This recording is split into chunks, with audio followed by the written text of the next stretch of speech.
February 24, 1944, night over Anzio, Italy. 2 SCR-584 units were hurried into the turmoil that evening and emplaced up to their trailer roofs before dawn. That same night, a dozen Nazi bombers entered the beachhead's airspace and 7 were lost to the 90mm batteries guided by the SCR-584. Those results confounded German intelligence. For the rest of the war, 7 out of 12 bombers eliminated in total darkness, a 58% destruction rate that ran counter to everything then understood about anti-aircraft combat. Previously, even in clear daylight, anti-aircraft weapons typically scored 1 kill for roughly every 2,500 rounds fired. The German survivors described an experience they had never seen before, bursts of flak that tracked each evasive move, detonations appearing exactly where the aircraft would be seconds later. Anti-aircraft fire that seemed to anticipate their actions. What tore these planes from the sky was not extraordinary human marksmanship or luck, but the SCR-584, an automatic microwave tracking radar that transformed air defense. Throughout the war, this capability remained mostly invisible to German forces, even as it steadily undermined the Luftwaffe's effectiveness. They had literally flown into the future of combat without realizing it. The pressure on the Luftwaffe had been mounting since 1940. When British researchers passed the cavity magnetron to the United States via the Tizard mission. That transfer brought America the tightly guarded 10 centimeters.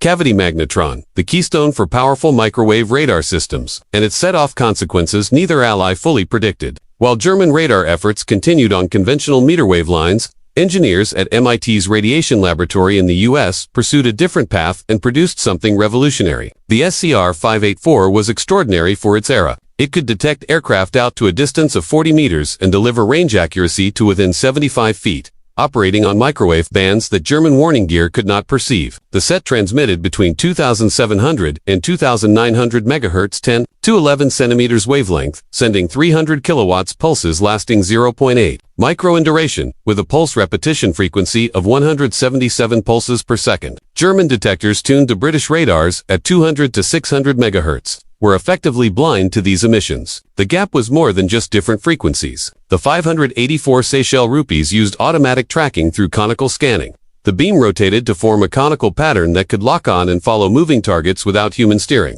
Paired with the M9 gun director, an analog computer filled with 160 vacuum tubes. The system produced firing solutions 30 times each second, compensating for wind, air density, target speed, and gravity. The Anzio deployment proved decisive. Air raids ceased for a week. A lone plane that probed the defenses was shot down. 10 additional sets were installed that week, and the aerial threat to Anzio evaporated. German bomber crews, who had been able to strike Allied positions for years, suddenly encountered something wholly new. The system's power lay in its automation. Once an SCR-584 operator locked on a target and switched to automatic mode, the radar tracked the aircraft through every maneuver. That tracking stream fed the M9 director, which calculated where shell and plane would converge. For 90mm guns slaved to the director moved in perfect unison. German airmen reported what they could not account for. Flak bursts that seemed to foresee their evasions. When they dove, rounds burst where the aircraft would be at the dive's end. When they turned, explosions bloomed along their imminent trajectory. This was not the familiar suppressive barrage, but machine-driven precision. Computing solutions faster than any human could react. While German scientists were hand-building radar receivers in small workshops, American industry mass-produced the SCR-584 with automotive speed. About 1,700 SCR-584 workhorses were manufactured to protect against air attacks. Chrysler, the principal producer, applied assembly line methods that shifted radar manufacture from artisanal craft to industrial process. By August 31, 1943, 610 systems had been dispatched. Dodge delivered system number 1470 on January 28, 1944, and 628 more sets went to the U.S. Marine Corps, Coastal Defense, and Force Spares, totaling 298. That single firm's output surpassed Germany's entire wartime radar production. The contrast exposed deep differences in industrial approach. German Würzburg sets required skilled assemblers, and each unit varied slightly. The SCR-584 used interchangeable parts and modular design, so soldiers with basic training could rapidly repair units in the field. Asterisk where Germany produced only a few dozen units. The United States turned out thousands. On June 6, 1944, 39 SCR-584 sets defended the invasion beaches from Luftwaffe strikes. These radars were specially sealed for amphibious operations and formed an unprecedented protective veil over the largest invasion fleet in history. Oberst Joseph Pips Priller, one of only 2 Luftwaffe pilots who attacked the beaches on D-Day and lived to recount it, testified after the war that the anti-aircraft response was unlike anything he had faced in 5 years of fighting. Not random barrages, but aimed, precise fire that forced constant evasive action and made accurate attacks impossible. Normandy's failure to stop the invasion was not a matter of lacking courage or skill. German airmen had flown into a technological snare they did not comprehend, and survivors described the same eerie effect seen at Anzio. Flak that seemed to anticipate maneuvers and detonate where aircraft would be moments later. The campaign against Hitler's V1 vengeance.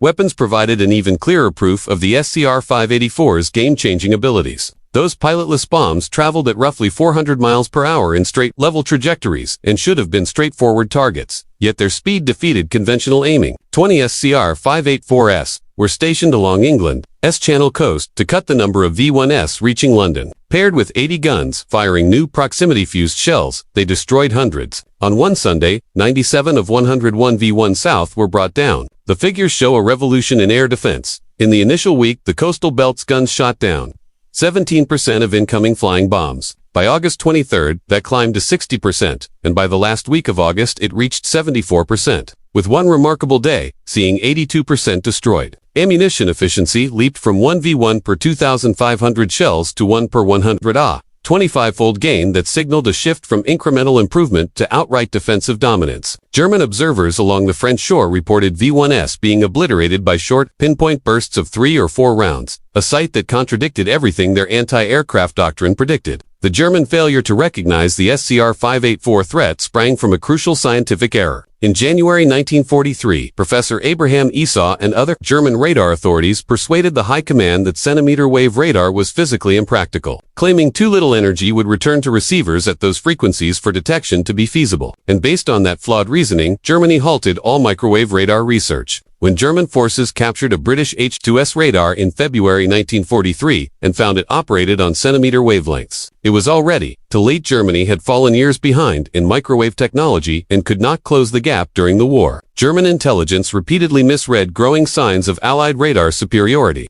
Pilot accounts of near-miraculous anti-aircraft accuracy were ascribed to better training, improved optical sights, or simply more guns. The idea that the Americans had automatic, microwave frequency radar tracking was beyond German imagination until late 1944. Throughout 1944, Luftwaffe electronic warfare units used gear suited to an earlier era. The FUG 227 Fenster detector sought signals between 170 and 220 MHz. The FUG 350 covered roughly 2,500 to 3,750 MHz. Closer to the SCR-584's band, but still unreliable in picking up its emissions. More fundamentally, German warning sets were built to spot search radars whose beams swept briefly across aircraft. The SCR-584's conical scan method maintained continuous lock on single targets and produced emission signatures that German receivers did not register as a threat. So Luftwaffe crews flew into radar-guided kill zones while their warning instruments stayed silent. The Chrysler-built system called the SCR-584 was paired with a heavy battery of 490mm guns, a British IFF identification, friend or foe unit, a power supply, and an M9 gun director, each element showcasing American engineering dominance. The cavity magnetron supplied some 300 kilowatts of microwave power, outstripping entire German radar stations. The servo mechanisms enabling automatic tracking reached precision German industry could not match, and the M9 director carried out ballistic computations that would have otherwise required teams of human computers. Combining these components into a single coordinated weapon system was a conceptual leap the German military had not made. Known as the SCR-584 anti-aircraft gun-laying system, roughly 1,500 of these sets were employed in Europe and the Pacific, beginning in early 1944, each capable of tracking targets at up to 600 miles per hour faster than any operational aircraft at the time, and therefore effectively few. When German jets appeared, by mid-19, the Luftwaffe was bleeding pilots at an unsustainable rate. Galland recorded that Luftflotte Reich lost 38% of its fighter pilots in April 1944, while Luftflotte 3 lost 24%. Overall, German losses reached 489 pilots and 100 officers. Yet training schools could only send forward 396 replacements, of whom 62 were officers. These casualties were not only the result of aerial duels. Increasingly seasoned airmen were being downed by anti-aircraft fire whose accuracy seemed impossible. Ground attack types, vital to Wehrmacht tactics, were especially exposed when they entered the SCR-584's ideal tracking zone. In his memoir, The First and the Last, Adolf Galland wrote that by 1944, approaching Allied positions felt like entering mathematically determined death zones. The guns did not fire at where crews were, but at where they would be, leaving no tactic or countermeasure, only chance. In December 1944, during the Ardennes offensive, Germans captured an intact but damaged SCR-584 near St. Vith. Dr. Hans Plendel, Germany's foremost radar authority, headed the technical inspection, and his report was brutal. The Americans had achieved automatic tracking with an accuracy that Germans had thought impossible. Using wavelengths German gear could not detect or jam, and they were mass-producing these sets while Germany still struggled with laboratory prototypes. The conclusion was stark. Germany was not months, but years behind with no realistic way to catch up. The captured equipment showed capabilities German theory had dismissed. Automatic tracking that held lock through maneuvers, electronic calculation of three-dimensional firing solutions, and the fusion of radar, computing, and weapons control. But the revelation arrived too late to produce effective counters or matching systems. That technological helplessness helped trigger the January 1945 revolt among fighter pilots. Leading aces such as Adolf Galland, Johann Steinhoff, and others confronted Hermann Göring about the dire situation. Steinhoff, credited with 176 victories, warned that they were no longer fighting opposing pilots, but mathematics computed by machines, and that individual skill counted for little against automation.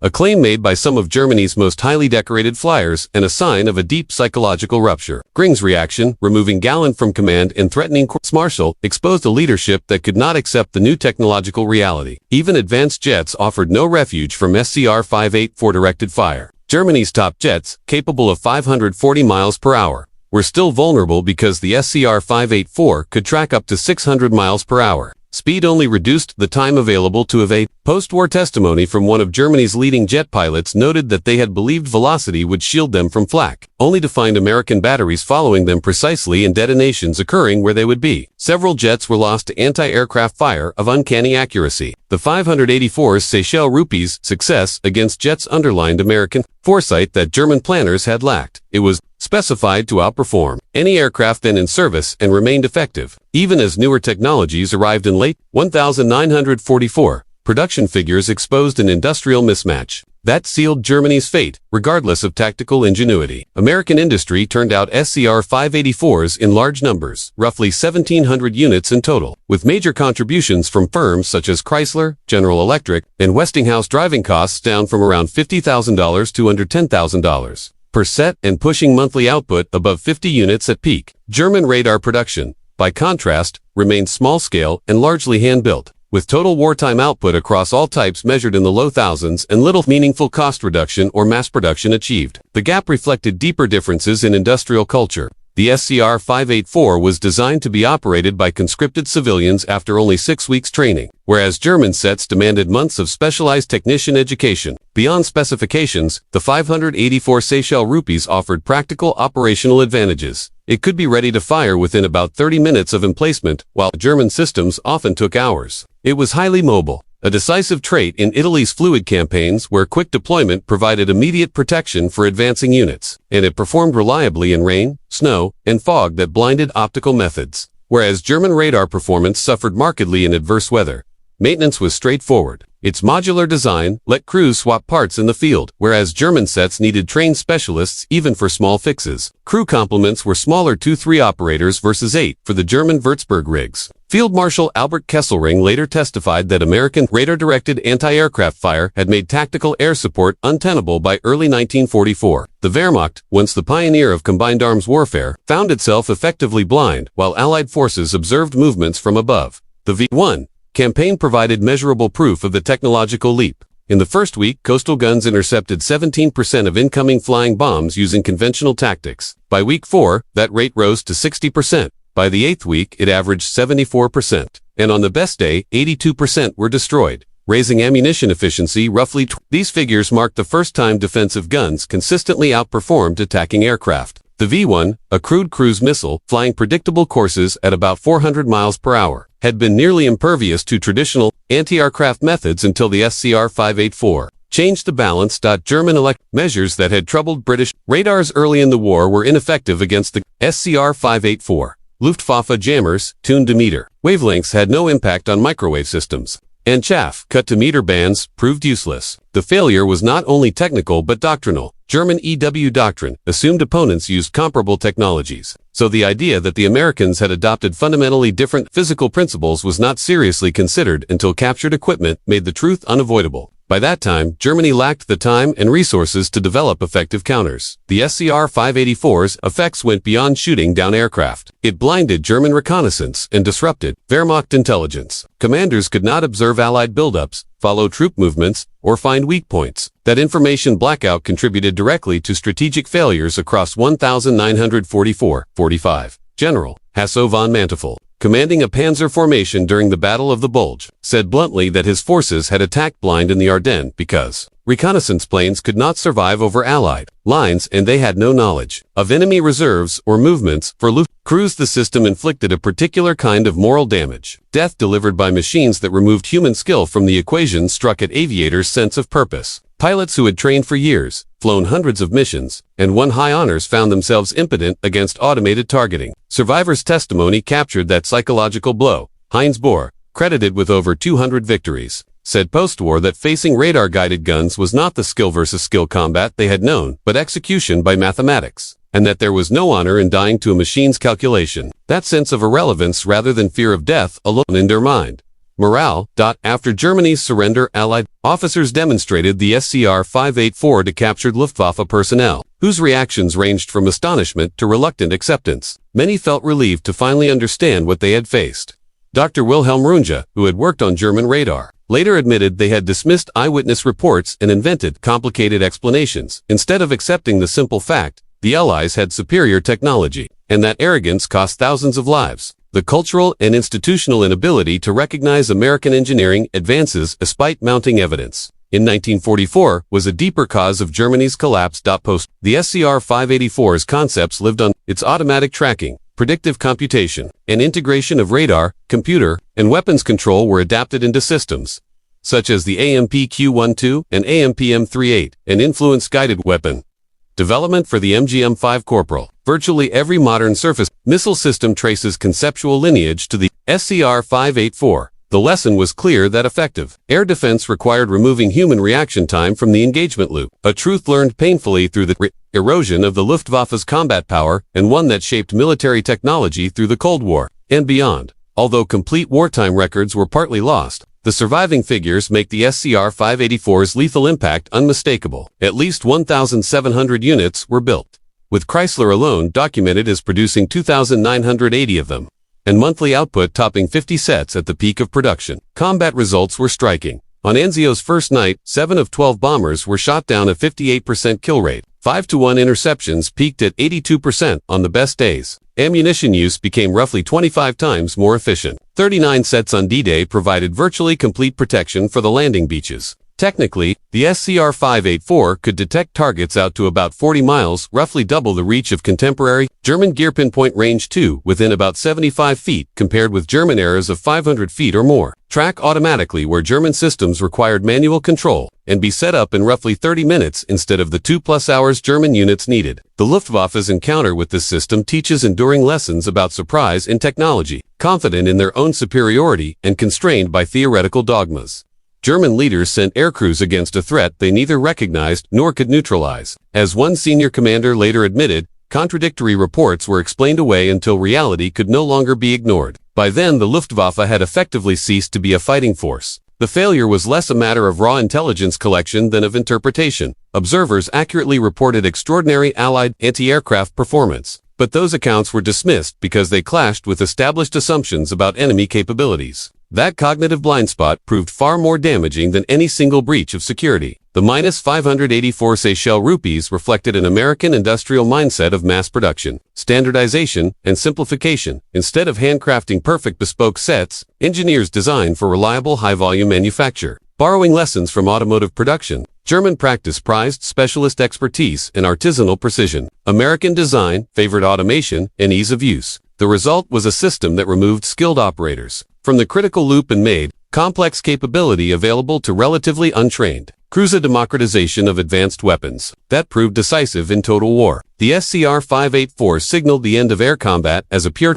contest of individual skill and began an era of automated engagement. For German airmen, who had entered the war as knights of the air. The transition was shattering. Their valor and experience were rendered irrelevant by machines that calculated and delivered death with mathematical certainty. As Johann Steinhoff later reflected, the radar did more than down aircraft, it demolished their entire conception of warfare. Courage and skill mattered far less than technology, industrial capacity, and automation. The SCR-584's significance lies not only in enemy aircraft destroyed but in what it symbolized: the triumph of systematic technological superiority over traditional martial virtues. German pilots never fully grasped what they faced because acknowledging it would have meant admitting profound inferiority in science, industry, and innovation as psychological barrier that held until defeat made denial impossible. For the crews who met it, the SCR-584 was death foretold by machines and executed with precision, indifferent to human bravery. Its legacy continued after the war. The radar's automatic tracking, predictive computation, and system integration informed post-war air defense and missile systems, establishing the template that shows automation